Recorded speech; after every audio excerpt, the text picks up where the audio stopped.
Bonjour mes dragons, aujourd'hui on se retrouve pour un nouveau deck profile sur le deck zombie. Comme vous pouvez le voir, j'ai changé de tapis à l'occasion de cette vidéo. Pourquoi?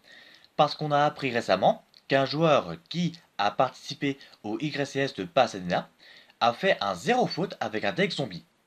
Qui aurait cru qu'un deck zombie pourrait facilement nous mettre dans le top au YCS? C'est vraiment inattendu. Moi-même j'étais étonné, je m'attendais plutôt à ce qu'il y ait encore de la méta actuelle, à Dorges, Thunder Dragon, Danger Tarkwood ou bien sûr Sky Striker. Mais là franchement, finir dans le top avec un deck zombie, c'est du jamais vu. Dans cette vidéo, je vous montre ma petite version du deck zombie. Si vous voulez voir le deck profile de deck zombie compétitif, le lien se trouve dans la description. Bon, et bien, c'est parti pour la présentation du deck zombie. Alors, pour commencer, on va jouer les 3 rois du déclin Baladroche.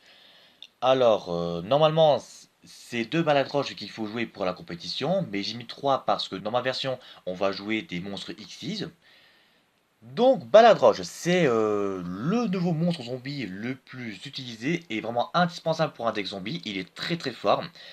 Son premier effet nous permet de l'invoquer spécialement en défense durant la standby phase s'il y a au moins, j'ai dit au moins, une carte dans la zone terrain. Même si vous n'avez pas de carte dans la zone terrain et que l'adversaire en contrôle une, vous pouvez quand même l'invoquer spécialement en défense depuis le cimetière. Ensuite, il a un autre effet qui est vraiment très intéressant, qu'on peut l'activer une fois par chaîne si un monstre zombie active son effet. Le premier, c'est qu'il peut annuler l'effet, et le second, c'est qu'il peut bannir un monstre depuis le terrain ou cimetière. Par contre, il est écrit qu'on ne peut pas appliquer le même effet de roi du déclin Baladroche de nouveau ce tour. Pour être tout à fait précis, ça revient au fait qu'on peut activer chaque effet de ce monstre qu'une fois par tour. Après ça, on va jouer les 3 Frolaine Vampires, vraiment très important pour un deck zombie, x3 obligatoire. Pourquoi? Parce que Frolaine Vampire, il va nous permettre de booster l'attaque de tous nos monstres zombies. Alors, comment ça marche? Eh bien, si jamais votre monstre zombie combat un monstre de l'adversaire, eh bien, vous devez payer 100 points de vie. 100 points de vie, c'est égal à 100 points d'attaque et de défense. Vous pouvez monter jusqu'à 3000. En gros, si vous payez 3000 points de vie, votre monstre zombie combattant gagne 3000 points d'attaque et de défense. Si jamais un monstre déclare une attaque, vous pouvez l'invoquer spécialement en défense. Que ce soit votre monstre ou celui de l'adversaire, il faut que ce soit un monstre qui déclare une attaque pour l'invoquer spécialement depuis votre main. Franchement, Frollet Vampire, moi qui pensais que ça serait pas très joué, mais j'avais tort, ça sera très très joué dans la méta, je pense, parce que le deck zombie va devenir méta. Pas pour le moment, mais c'est bien parti pour. Après, on va jouer les 2 Banshee Monde Nécro. Alors, ce Banshee Monde Nécro, c'est un monstre qui empêche les joueurs de cibler ou détruire monde zombie sur le terrain, dans la zone terrain, tant que cette carte restera farcecto sur le terrain. Après, il est possible d'activer directement Monde Zombie depuis la main ou deck en bannissant Banshee depuis le cimetière. Franchement, c'est très très fort Banshee. Il est conseillé de jouer en x2 parce qu'en x3, ça va plutôt user Monde Zombie qu'on aura de dispo dans le deck. Après, on va jouer un maître des zombies. Pourquoi enfin pas? Eh bien, je vous explique. Comme on a beaucoup de cartes qui nous permettent d'invoquer spécialement beaucoup de monstres zombies depuis le deck ou le cimetière, j'aurais préféré jouer en x3. Mais si vous lisez bien le dernier effet, ce monstre doit être face recto sur le terrain pour activer et résoudre cet effet. En gros, il nous permet d'invoquer spécialement un monstre zombie dans l'un des cimetières sur notre terrain, en envoyant un monstre depuis notre main au cimetière. Et comme vous vous en doutiez forcément, ce maître des zombies est facilement contrable avec d'autres cartes. Il se brique facilement. Bref, le jouer en x1, c'est raisonnable. Après, pour le reste, on va jouer les 3 Gozuki. Alors, durant la méphase, on peut envoyer un monstre zombie depuis notre deck au cimetière. Mais si cette carte est envoyée au cimetière, on peut bannir un autre monstre zombie depuis notre cimetière, sauf cette carte, pour invoquer spécialement un monstre zombie depuis notre main. Puis mes outils, là vous le connaissez, vous le bannissez depuis le cimetière pour invoquer spécialement un monstre zombie depuis votre cimetière. Après, on va jouer 2 solitaires Shiranui. Alors franchement, il est très utilisé pour invoquer spécialement un monstre zombie depuis le deck, en sacrifiant un monstre zombie sur notre terrain. Mais comme on n'a pas beaucoup de monstres zombies qui ont 0 point de défense, parce que oui, il faut que le monstre zombie qu'on souhaite invoquer ait au moins 0 point de défense. Et comme on joue pas beaucoup de monstres zombies qui ont 0 point de défense, bah, je préfère le jouer en x2, pour moi. Après, on va jouer les 3 unizombies. Alors, chaque effet de ce monstre unizombie permet au monstre qu'on aura ciblé de gagner un niveau. Le premier, on cible le monstre sur le terrain, on défausse une carte et on le fait gagner un niveau. Et le second, on envoie un monstre zombie depuis le deck au cimetière, on cible le monstre face recto sur le terrain et on lui fait gagner un niveau. Et enfin, on va jouer 3 floraisons luisantes, meilleur monstre zombie, très puissant, très indispensable. Je vous explique. Floraison luisante, s'il est envoyé au cimetière, on peut le bannir pour tuto un monstre zombie du minimum niveau 5, depuis le deck à notre main. On peut cibler Frôle Vampire et Balade Roche pour avoir une bonne main, mais si on a monde zombie sur notre terrain, on peut les invoquer spécialement à la place.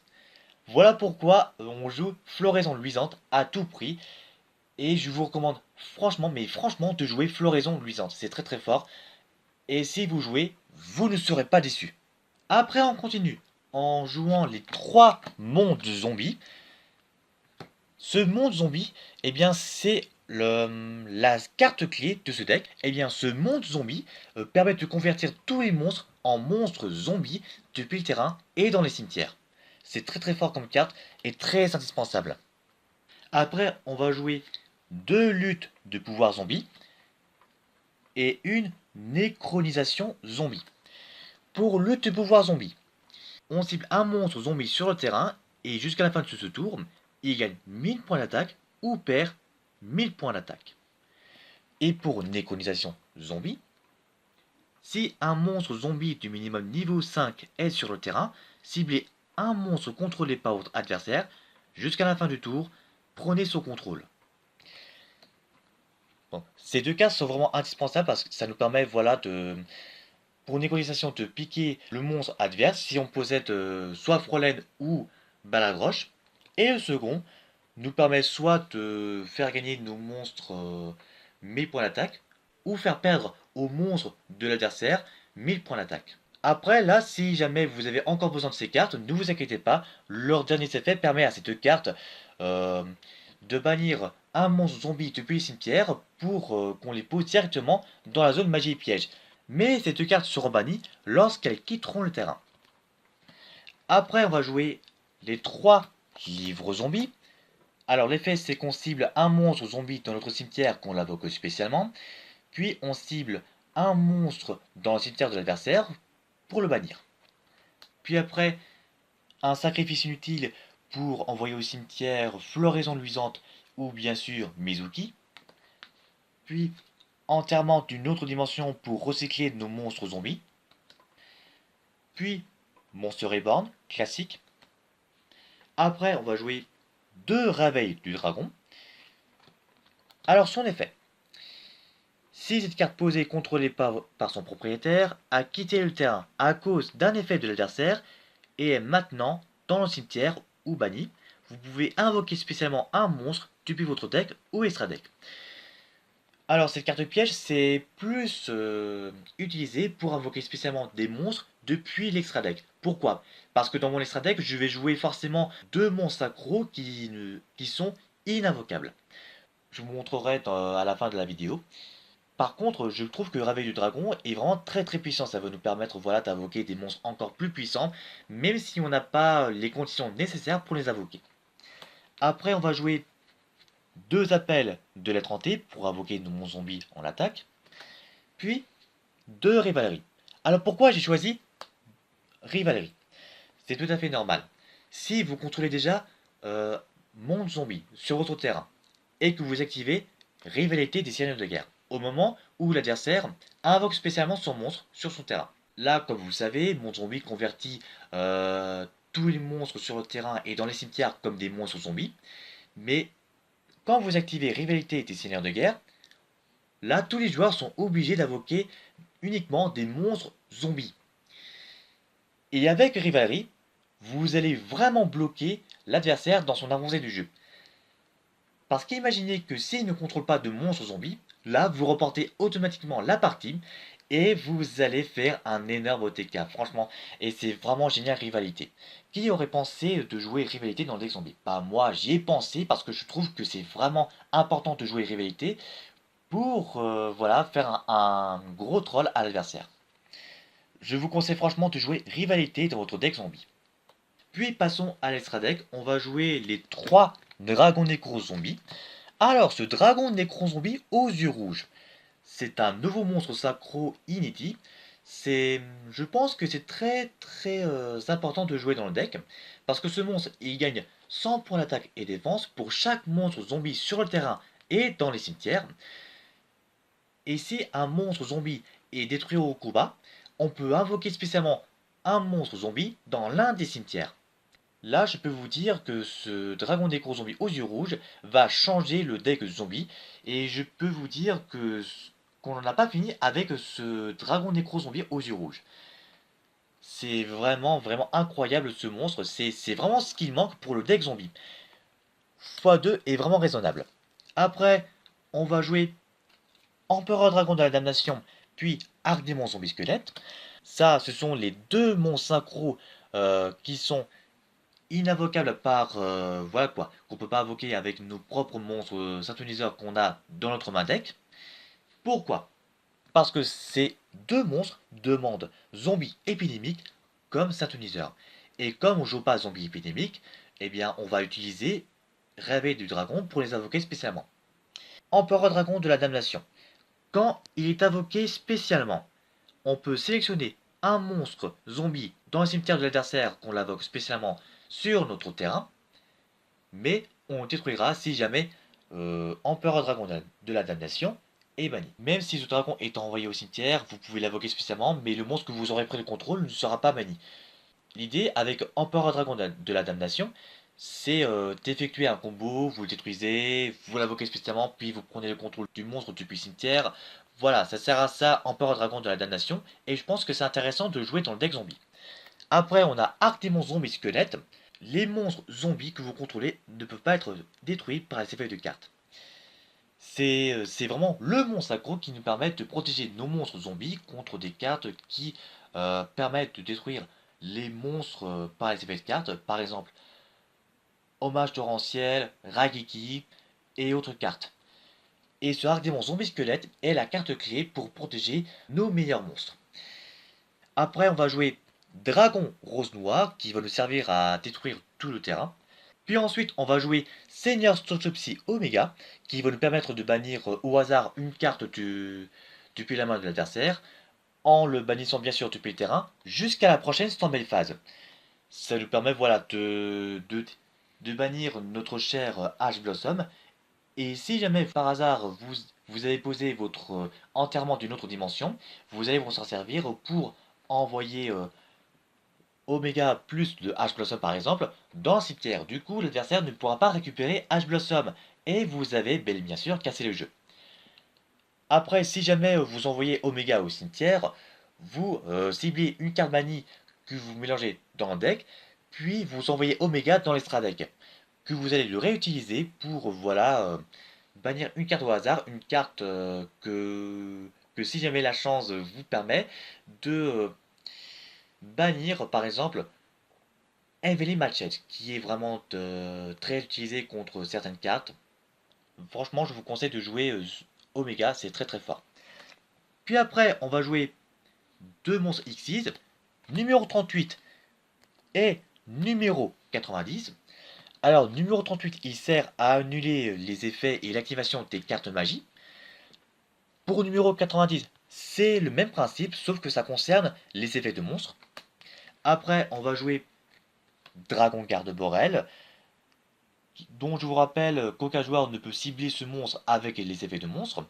Son effet rapide nous permet de faire perdre 500 points d'attaque et de défense au monstre qu'on aura ciblé. Du coup, l'adversaire ne pourra ni activer de carte ni d'effet en réponse à l'activation de cette carte. Que vous allez chaîner si jamais vous attaquez au début de la damage tape et que vous activez son effet pour prendre le contrôle du monstre que vous allez attaquer pour placer dans la zone pointée par ce dragon charge Borel. Franchement, la meilleure carte que vous puissiez avoir dans votre deck zombie, je vous conseille de l'avoir rapidement. Puis on va jouer Dragon Garde Borel. Alors ce Dragon Garde Borel, il est indestructible par les effets de carte. Pourquoi je l'ai choisi? Parce que son effet nous permet, une fois par tour, en envoyant une carte depuis la zone magie et piège au cimetière, d'invoquer spécialement depuis l'un des cimetières sur mon terrain un monstre qui a été détruit et y a été envoyé ce tour. Mais ces effets sont bien sûr annulés. Du coup, même si vous détruisez un monstre adverse, vous pouvez utiliser son effet pour pouvoir le réinvoquer sur votre terrain. Je pense que c'est idéal pour le deck zombie de l'ajouter dans l'extra deck. Ensuite, on va jouer Triss by Night topologique pour contrer les decks Altergeist et Trodarko. Vampire aspirante qui va nous permettre de piocher une carte à chaque fois qu'on invoquera spécialement un monstre zombie. Et pour finir, Preneur Underclock qui va nous servir à faire perdre au monstre adverse qu'on aura ciblé l'attaque égale au monstre ciblé pointé par cette carte. C'est très utilisé dans la bêta et je pense que vous avez compris que c'est important de jouer, ça serait sympa de jouer dans le deck zombie. À vous de voir. Voilà, c'est la fin de cette vidéo. J'espère que ce deck profile vous aura plu et vous a permis de vous donner des idées sur votre futur deck zombie. N'hésitez pas à mettre un commentaire ce que vous pensez de ce deck zombie. Puis on se dit à la prochaine pour une nouvelle vidéo. D'ici là, portez-vous bien. Ciao.